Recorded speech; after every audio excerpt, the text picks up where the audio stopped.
Hello, नमस्कार दोस्तों। स्वागत है आपका बालाजी स्मार्ट स्टडी सेंटर पर। कैसे हो आप लोग? आशा करते हैं आप लोग मस्त और स्वस्थ होंगे। आज की नई वीडियो लेकर हम आपके सामने उपस्थित हैं। आज हम आपको पढ़ाएंगे जीके जीएस के बहुत ही महत्वपूर्ण प्रश्न जो किसी भी परीक्षा की दृष्टि से अत्यंत लाभकारी सिद्ध होने वाले हैं। तो चलिए शुरुआत करते हैं आज की क्लास। आज का जो मैंने टॉपिक लिया है वो भारत के इतिहास के प्रमुख युद्धों के ऊपर लिया है जो उत्तर प्रदेश होमगार्ड भर्ती परीक्षा की दृष्टि से अति महत्वपूर्ण है। होमगार्ड वाले तो इसको रट के ही जाना है। कम से कम 5 सवाल इस वीडियो से आपके सीधे सीधे डायरेक्ट फंसेंगे। ठीक है दोस्तों, तो बढ़ते हैं प्रश्नों की ओर। हमारा पहला प्रश्न है, सिकंदर और पोरस के बीच हाइडेस्पीच का युद्ध किस नदी के तट पर लड़ा गया? इसके ऑप्शन कुछ इस प्रकार हैं। ऑप्शन नंबर ए सिंधु नदी, option number B Jhelum, option C Chenab, option D Ravi. तो बताएंगे आप लोग इसका क्या सही आंसर होगा। तो जो इसका सही आंसर है ऑप्शन नंबर बी झेलम नदी, अर्थात सिकंदर और पोरस के बीच हाइडेस्पीच का जो युद्ध हुआ था वो झेलम नदी के किनारे हुआ था। बढ़ते हैं अगले प्रश्न की ओर। अगला प्रश्न है हमारा, प्रथम पानीपत का युद्ध 1526 में किन दो शासकों के बीच हुआ? इसके ऑप्शन कुछ इस प्रकार हैं। ऑप्शन नंबर ए बाबर और Ibrahim Lodi, option B Babar Rana Sanga, option number C Humayun Sher Shah, option number D Akbar Hemu. तो क्या इसका सही आंसर होगा? इसका जो सही आंसर होगा ऑप्शन नंबर ए बिल्कुल सही आंसर है। बाबर और इब्राहिम लोदी के बीच पानीपत का प्रथम युद्ध हुआ था जो 1526 में हुआ था। ठीक है दोस्तों, बढ़ते हैं अगले प्रश्न की ओर। अगला प्रश्न नंबर 3 है हमारा, खानवा का युद्ध किस वर्ष लड़ा गया? इसके ऑप्शन कुछ इस प्रकार दिए हैं। Option number A 1526, option number B 1527, option number C 1530, option number D 1540। तो जो खानवा का युद्ध हुआ था इसका जो सही आंसर है ऑप्शन नंबर बी बिल्कुल हमारा सही आंसर है। 1527 अर्थात 1527 में खानवा का युद्ध लड़ा गया था। बढ़ते हैं अगले प्रश्न की ओर। अगला प्रश्न है, खानवा के युद्ध में बाबर ने किसे पराजित किया? Option number A Medini Rai, option number B Rana Sanga, option number C Mahmud Lodi, option number D Hemu. तो इसका जो सही आंसर होगा क्या होगा बताइए आप लोग। इसका जो सही आंसर है ऑप्शन नंबर बी बिल्कुल हमारा सही आंसर है, राणा सांगा। खानवा के युद्ध में बाबर ने राणा सांगा को पराजित किया था। ठीक है दोस्तों, बढ़ते हैं अगले प्रश्न की ओर। अगला प्रश्न, चौसा का युद्ध 1539 किन के बीच हुआ था? चौसा का युद्ध 1539 किन के बीच हुआ था? ऑप्शन नंबर ए है अकबर हेमू के बीच, ऑप्शन नंबर बी है बाबर इब्राहिम लोदी के बीच, ऑप्शन नंबर सी है शेरशाह सूरी हुमायूं और शेरशाह सूरी के बीच, ऑप्शन नंबर डी है शेरशाह सिकंदर लोदी के बीच। तो जो चौसा का युद्ध हुआ था ऑप्शन नंबर सी हमारा बिल्कुल सही आंसर है। क्या? हुमायूं और शेरशाह, हुमायूं और शेरशाह के बीच चौसा का युद्ध 1539 में हुआ था। बढ़ते हैं अगले प्रश्न की ओर। अगला प्रश्न नंबर 6 है हमारा, कन्नौज या बेलग्राम का युद्ध किस वर्ष लड़ा गया था? तो इसका जो सही आंसर है क्या होगा बताएंगे आप लोग।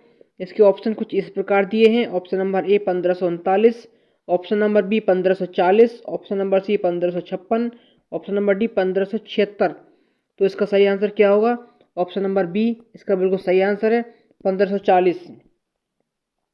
कन्नौज या बेलग्राम का युद्ध 1540 में हुआ था। बढ़ते हैं अगले प्रश्न की ओर। अगला प्रश्न है हमारा, द्वितीय पानीपत का युद्ध किसके बीच लड़ा गया था? Option number A Akbar Rana Pratap, option number B Akbar Hemu, option number C Humayun Sher Shah, option number D Babar Rana Sanga. तो इसका जो सही आंसर होगा वो ऑप्शन नंबर बी इसका बिल्कुल सही आंसर है, अकबर और हेमू। अकबर और हेमू के बीच पानीपत का द्वितीय युद्ध लड़ा गया था। ठीक है दोस्तों, बढ़ते हैं अगले प्रश्न की ओर। अगला प्रश्न है हमारा, हल्दी घाटी का युद्ध किस वर्ष हुआ? Option number A 1565, option number B 1576, option number C 1582, option number D 1600। तो बताएंगे आप लोग उसका क्या सही आंसर होगा। हल्दी घाटी का जो युद्ध लड़ा गया था वो ऑप्शन नंबर बी 1576, 1576 इसका बिल्कुल सही आंसर है इस प्रश्न का।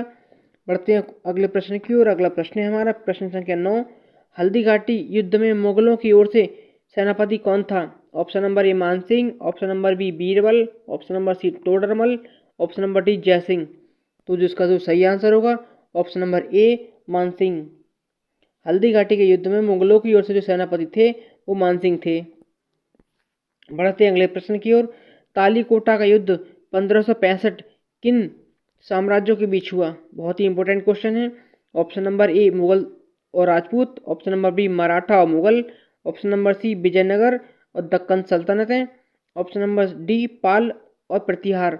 तो जिसका सही आंसर होगा ऑप्शन नंबर सी बिल्कुल सही आंसर है। क्या हमारा ऑप्शन नंबर सी विजयनगर और दक्कन सल्तनतें। तालीकोटा का युद्ध 1565 में विजयनगर साम्राज्य और दिल्ली दक्कन सल्तनतों के बीच हुआ था। बढ़ते हैं प्रश्न संख्या 11 की ओर। अगला प्रश्न संख्या 11 है हमारा, प्लासी का युद्ध किस वर्ष लड़ा गया था? बहुत ही इंपॉर्टेंट क्वेश्चन है ये। तो प्लासी का युद्ध किस वर्ष हुआ था? ऑप्शन नंबर ए इसका बिल्कुल सही आंसर होगा। 1757 में प्लासी का युद्ध हुआ था। बढ़ते हैं अगले प्रश्न की ओर। प्लासी के युद्ध में अंग्रेजों के सेनापति कौन थे? तो प्लासी के युद्ध में अंग्रेजों के सेनापति कौन थे? Option number A Warren Hastings, option number B Robert Clive, option C Lord Wellesley, option D Cornwallis. तो इसका सही आंसर क्या होगा? ऑप्शन नंबर बी इसका बिल्कुल सही आंसर हमारा। रॉबर्ट क्लाइव प्लासी के युद्ध में अंग्रेजों के सेनापति थे। बढ़ते हैं अगले प्रश्न की ओर। अगला प्रश्न है हमारा, बक्सर का युद्ध किस वर्ष हुआ था? इंपॉर्टेंट क्वेश्चन है।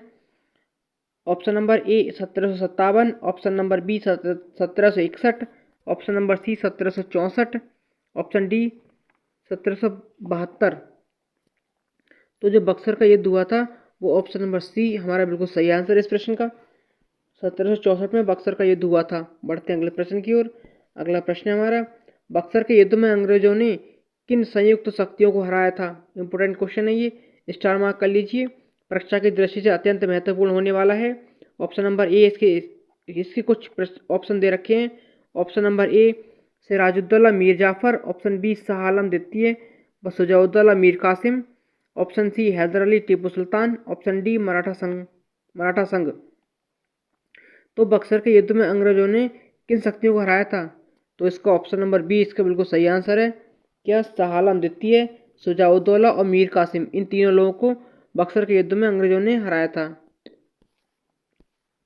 बढ़ते हैं अगले प्रश्न की ओर। अगला प्रश्न संख्या 15 है हमारा, तृतीय पानीपत का युद्ध किन के बीच हुआ था? इंपॉर्टेंट क्वेश्चन है, स्टार मार्क कर लेंगे। ऑप्शन ए है Maratha Mughal, option B Maratha Ahmad Shah Abdali, option C Mughal अंग्रेज, ऑप्शन डी सिख अफगान। तो तृतीय पानीपत का युद्ध जो हुआ था इसका जो सही आंसर है ऑप्शन नंबर बी हमारा बिल्कुल सही आंसर होगा। क्या मराठा और अहमद शाह अब्दाली के बीच हुआ था। ठीक है दोस्तों, बढ़ते हैं अगले प्रश्न की ओर। अगला प्रश्न है हमारा, तृतीय पानीपत का युद्ध किस वर्ष हुआ था? या तृतीय पानीपत का युद्ध किस वर्ष लड़ा गया था? ऑप्शन ए है 1757, option B 1761, option C 1764, option D 1775। बताएंगे आप लोग इसका क्या आंसर होगा? तो जो इसका सही आंसर होगा ऑप्शन नंबर बी बिल्कुल सही आंसर है, 1761। पानीपत का तीसरा युद्ध हुआ था 1761 में। बढ़ते हैं अगले प्रश्न की ओर। अगला प्रश्न हमारा, वांडीवास का युद्ध किसके बीच हुआ था? ऑप्शन ए अंग्रेज डच, ऑप्शन बी अंग्रेज फ्रांसीसी, ऑप्शन सी फ्रांसीसी मराठा, ऑप्शन डी मुगल अंग्रेज। तो वांडीवास का जो युद्ध हुआ था ऑप्शन बी इसका बिल्कुल सही आंसर है। क्या अंग्रेज और फ्रांसीसी, अंग्रेजों और फ्रांसीसियों के बीच वांडीवास का युद्ध हुआ था। इंपोर्टेंट क्वेश्चन है, स्टार मार्क कर लेंगे आप लोग। ठीक है दोस्तों, अगला प्रश्न है, वांडीवास का युद्ध किस वर्ष हुआ था? बताएंगे आप लोग। 1748 में, 1757 में, 1760 में या 1764 में? तो इसका जो आंसर है ऑप्शन नंबर सी बिल्कुल सही आंसर है, 1760 में। 1760 में वांडीवास का युद्ध लड़ा गया था। क्वेश्चन नंबर 19 है हमारा, मैसूर युद्धों का प्रमुख नायक कौन था? Option A Haider Ali, option B Tipu Sultan, option C ये दोनों, या ऑप्शन डी वेलेस्ली। तो मैसूर युद्धों का प्रमुख नायक कौन था? ऑप्शन नंबर सी इसका बिल्कुल सही आंसर होगा, अर्थात हैदर अली और टीपू सुल्तान ये दोनों ही मैसूर युद्धों के प्रमुख नायक थे। बढ़ते हैं अगले प्रश्न की ओर। इंपोर्टेंट क्वेश्चन आ रहा है हमारा, श्रीरंगपट्टनम का युद्ध किस वर्ष हुआ था जिसमें टीपू सुल्तान मारे गए थे? इसके ऑप्शन दिए हैं, option A 1782, option B 1792, option C 1799, option D 1805। तो बताएंगे आप लोग। इसका जो आंसर है ऑप्शन नंबर सी इसका बिल्कुल सही आंसर होगा, 1799। श्रीरंगपट्टनम का युद्ध 1799 में हुआ था। ठीक है दोस्तों, बढ़ते हैं अगले प्रश्न की ओर। अगला प्रश्न है हमारा क्वेश्चन नंबर 21, अलीवाल का युद्ध किस विद्रोह से संबंधित है? बहुत ही इंपोर्टेंट क्वेश्चन है। अलीवाल का युद्ध किस विद्रोह से संबंधित है? इसके ऑप्शन है, ऑप्शन ए संताल विद्रोह, ऑप्शन बी सिख युद्ध, ऑप्शन सी 1857 का विद्रोह, ऑप्शन डी नील विद्रोह। तो इसका जो आंसर है ऑप्शन नंबर बी बिल्कुल सही आंसर होगा, सिख युद्ध। अलीवाल का युद्ध सिख विद्रोह से संबंधित है। बढ़ते हैं अगले प्रश्न की ओर। अगला प्रश्न हमारा, सतलुज के किनारे लड़ा गया युद्ध कौन सा था? सोमनाथ युद्ध, तराइन युद्ध, अलीवाल युद्ध या प्लासी युद्ध? बहुत ही इंपोर्टेंट क्वेश्चन है। तो बताइए इसका आंसर क्या होगा? ऑप्शन नंबर सी इसका बिल्कुल सही आंसर है हमारा, अलीवाल का युद्ध। सतलुज नदी के किनारे अलीवाल का युद्ध लड़ा गया था। बहुत ही नया क्वेश्चन है ये। तराइन का प्रथम युद्ध किस वर्ष हुआ था? इंपोर्टेंट क्वेश्चन है। Option A 1191, option B 1192, option C 1206, option D 1210। तो तराइन का युद्ध प्रथम वाला कब हुआ था? ऑप्शन ए इसका बिल्कुल सही आंसर है, 1191 में। तराइन का युद्ध प्रथम जो युद्ध हुआ था 1191 में हुआ था। आइए बढ़ते हैं अगले प्रश्न की ओर। अगला प्रश्न है हमारा, तराइन का द्वितीय युद्ध किसने जीता था? Option A Prithviraj Chauhan, option B Jaichand, option C Mohammad Ghori, option D Qutbuddin Aibak. तो इसका सही आंसर जो है ऑप्शन नंबर सी बिल्कुल सही आंसर है हमारा, क्या? मोहम्मद गौरी। मोहम्मद गौरी ने तराइन का द्वितीय युद्ध जीता था। बढ़ते हैं अगले प्रश्न की ओर।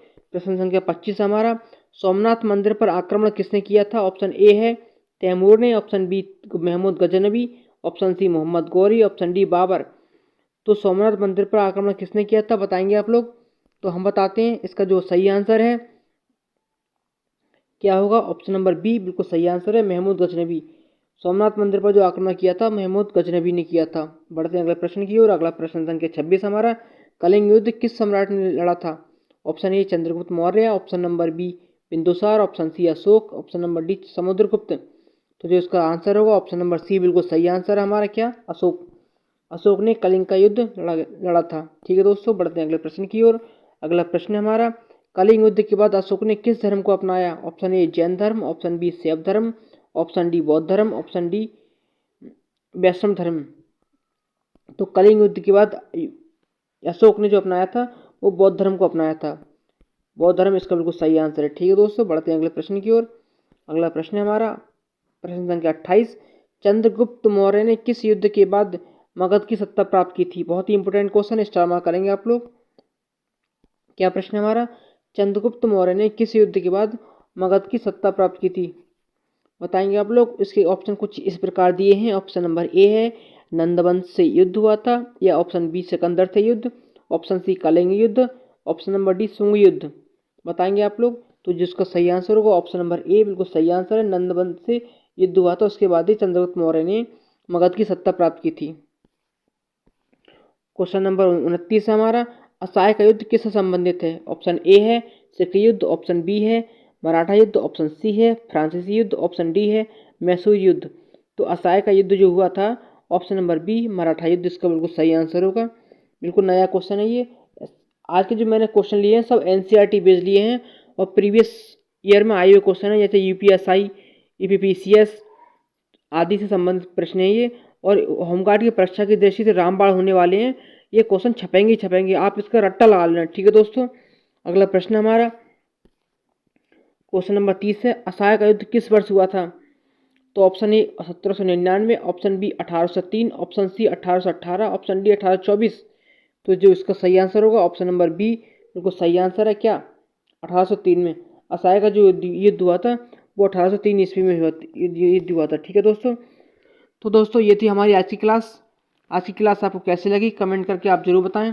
अगर आज की क्लास आपको अच्छी लगी हो तो हमारे चैनल को आप लाइक शेयर एंड सब्सक्राइब जरूर करें।